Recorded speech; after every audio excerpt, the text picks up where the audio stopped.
जब ठाकुर जी की सृष्टि इतनी सुंदर है, कोई पक्षी, कोई तितली, कोई पुष्प कितना गजब का होता है, तो भैया वो ठाकुर जी जिसको बनाने वाला वो कितना गजब का होगा। बहुत सुंदर भगवान की सृष्टि का वर्णन है।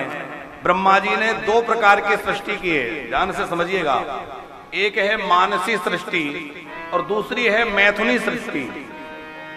मानसी सृष्टि में 10 पुत्र उत्पन्न हुए, कर्दम जी छाया से उत्पन्न हुए, आदि आदि। और फिर जो है मनु शत्रुपा जी हुए, उनके द्वारा मैथुनी सृष्टि हुई। तो हम सब मैथुनी सृष्टि में हुए, इसलिए भोग प्रधान हैं। और जो मरीचि आदि मानसी सृष्टि में हुए, तो वो मानसी सृष्टि में होने के कारण तपः अंतःकरण जिनका है, ऐसे तपस्वी मनस्वी महापुरुष हुए। मनु शत्रुपा हुए, जिनके 5 संतानें हुई, आकृति, देवहूति, प्रसूति 3 बेटियां हैं, प्रियव्रत और उत्तानपाद 2 बेटे हैं। उसमें जो 3 गुणों की चर्चा आरंभ में हुई, सत्वगुण, रजोगुण, तमोगुण, इस प्रकार से ही ऐसे भी महापुरुषों ने कल्पना की है कि जो 3 बेटियां इनकी हैं, उसमें देवहूति माता जो है वो सत्वगुण है। और सत्वगुण का जब कोई ग्रहण करता है तो वो ईश्वर को प्राप्त करता है। इसलिए इनके यहाँ ईश्वर जो है कपिल रूप में अवतार लिए हैं। और देवहूति मैया के यहाँ, कर्दम ऋषि के यहाँ भगवान कपिल नारायण प्रकट हुए। बोली कपिल नारायण भगवान की। 9 बेटियां नवदा भक्ति का स्वरूप जो है वो इनके यहाँ प्रकट हुई। कर्दम का मतलब है जो इंद्रियों का दमन करे, और देवहूति का मतलब है जो देवताओं को आहूत कर ले, उनको बुलाने में समर्थ हो। इसके पहले भगवान के बराह अवतार की चर्चा है कि भगवान ने बराह रूप धारण करके रसातल में छुपी हुई पृथ्वी को निकाला। तो शास्त्री जी, पृथ्वी तो रसातल में थी, चारों ओर जल ही जल था। मनु जी थोड़े चिंतित थे, मेरी संतान कहां रहेगी। तो भगवान ने वराह रूप धारण किया। क्यों वराह ही बने, और कुछ क्यों नहीं बने? क्योंकि पृथ्वी का जो गुण है वो गंध है, पृथ्वी गंधवती है। और वराह जो है उसकी नासिका बड़ी होती है, तो अपनी उस सुघड़ नासिका से उस गंध को ग्रहण करके पृथ्वी को खोजा जा सके, इसलिए भगवान वराह रूप धारण किए। मार्ग में हिरण्याक्ष मिला, उसका उद्धार भगवान ने किया। विदुर जी ने कहा ये हिरण्याक्ष कौन है? बोले ये भगवान के पार्षद जय विजय हैं। ये राक्षस कैसे बन गए? बोले भगवान की इच्छा। भगवान किसको क्या बना दें? भगवान के 2 पार्षद जय और विजय।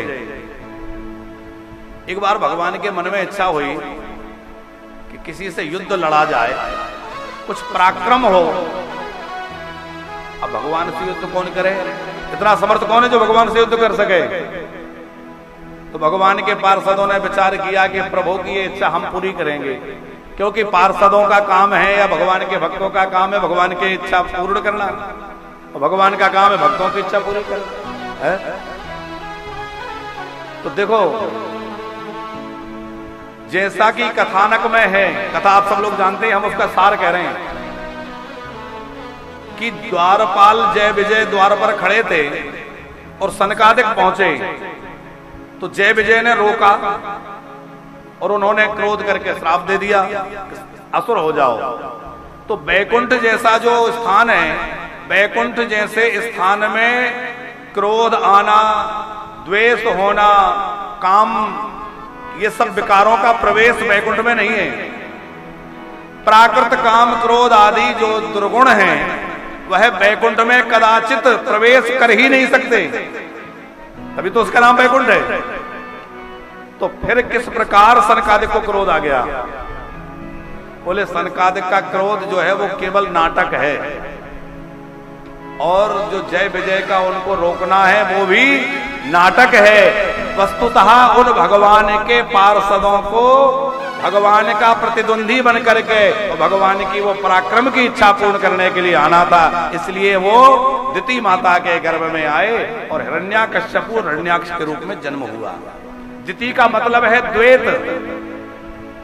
देखो ये दो भाई हैं, एक है अहंकार का स्वरूप, दूसरा है ममत्व का स्वरूप। और ध्यान से समझना, मैं और मेरा।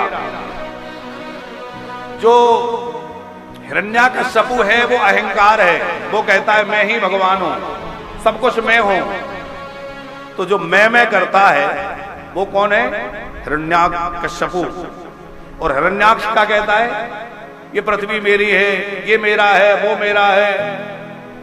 तो ये मेरा मेरा करने वाला हिरण्याक्ष है। हिरण्याक्ष का मतलब है जिसकी आंखों में हिरण्य बसा है, धन बसा है, हर जगह जिसको वही दिखता है कैसे निकले, कहां से मिले, हैं? द्वितीय माने द्वैत बुद्धि, और जहां द्वैत आएगा वहां मैं और मेरा आ जाएगा, और जहां मैं और मेरा आया वही माया आ जाएगी। मैं यारो मोरे तोर से माया, मैं यारो मोरे तोर से माया, जेगी बात सकीन है जीवन गाया, जेगी बात सकीन है जीवन गाया।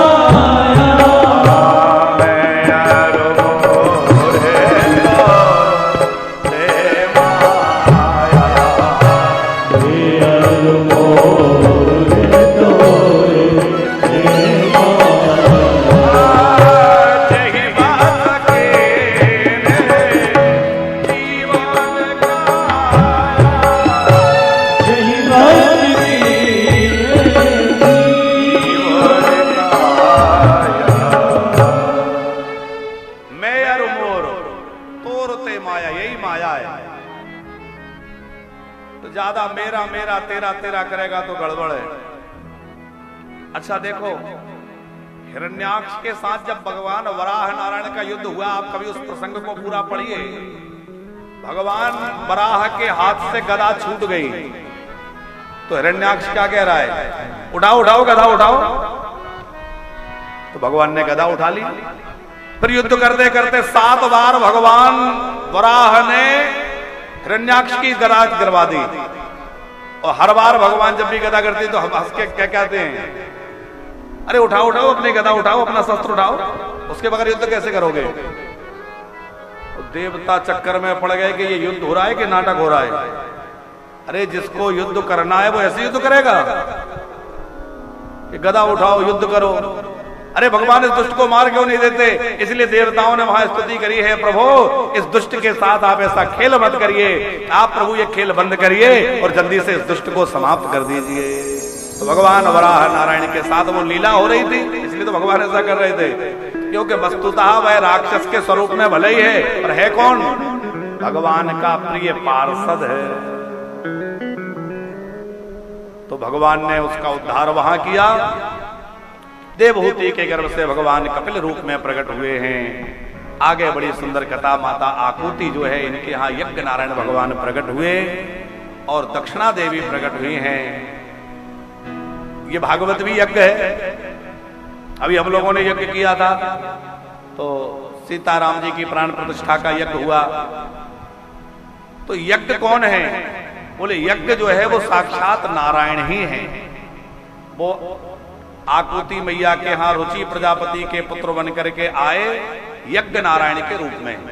और हर यज्ञ में दक्षिणा क्यों साथ चलती है? बोले यज्ञ नारायण की पत्नी का नाम है दक्षिणा देवी, और वो दक्षिणा जो है वहां दी गई, हर यज्ञ में दी जाती है। दक्षिणा देवी लक्ष्मी जी ही बनकर के आई।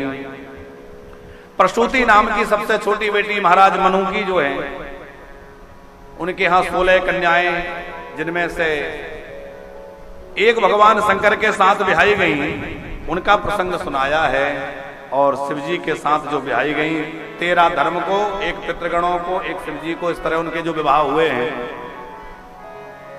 शिवजी के साथ दक्ष महाराज की कौन सी बेटी का विवाह हुआ है, कौन बताएगा? सबको याद है? सती महारानी।